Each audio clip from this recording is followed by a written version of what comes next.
38 crashes in Limpopo around this period, and 178 people passed away.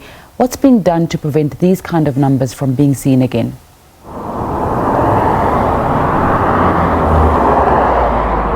Thank you so much. Firstly, let's just talk about the traffic movement now. If I read my calendar well, it's only the 13th of December, but it's getting busier and busier on the N1. Goodness, you could have seen traffic congestion here at the toll plaza, the Mokopane toll plaza on the N1 earlier. And when I look this side, I see a long thread of traffic surging towards me. You know, and this morning we've learned that at Bedbridge border post, it was traffic. It was like backing up for something like 5 kilometers. You know, that was a 5-kilometer traffic jam, and it's only halfway through December. You can imagine what will happen next week. You're talking about accident. You know, I'm quite grateful to stand here and not report about any recorded accident this time, as you compare to last year around this time. We had lots and lots of accidents.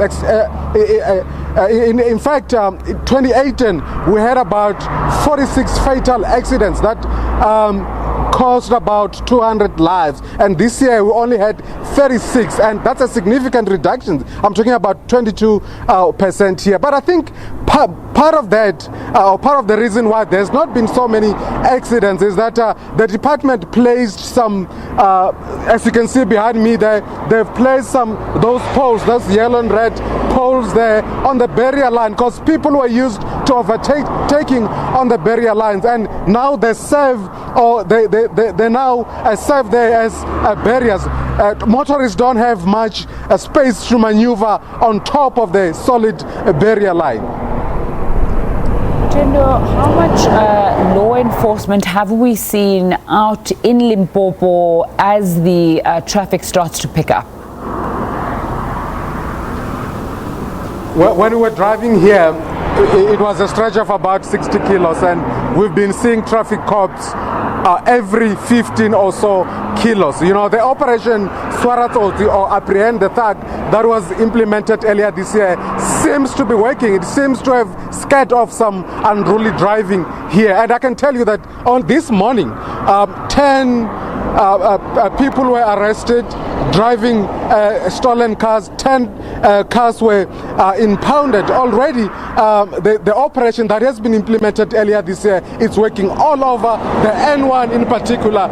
You're seeing traffic visibility, not only traffic cops, but also SABC. As you will know, that this road is a conveyor belt of criminal elements and criminal activities. Christina, do we have an understanding of where people are going to as this traffic starts increasing? Yeah. Like, normally, a lot of people are just coming back home. I mean, it's December, and many people are on leave. They're just coming back home from Durban, Johannesburg, and other big cities. And some are just holiday makers. Some are just tourists coming to the province. As you will know, it's one of the biggest tourist attraction. It has a lot of tourist sites here. So quite naturally, you will see a lot of people driving on the N1. Others are people who are going back home, who are from other African countries like Zimbabwe, Zambia, Malawi, DRC. Tendo Mabodi giving us an update on the traffic situation in Limpopo. We have reporters all over the country just trying to give you an insight into what's happening as people start heading home and going to their different destinations. So let's go to Durban now, where trash blocks were flowing down Umgeni River after heavy rain hit the country, causing flash flooding and severe